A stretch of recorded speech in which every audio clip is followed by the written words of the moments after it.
Igor, but I know she's happy. Of course.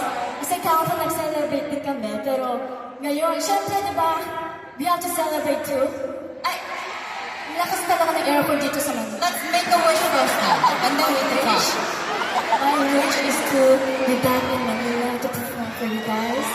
And I hope 21 and Blackjacks will always be healthy and happy. Mahal na mahal ko kayo talaga.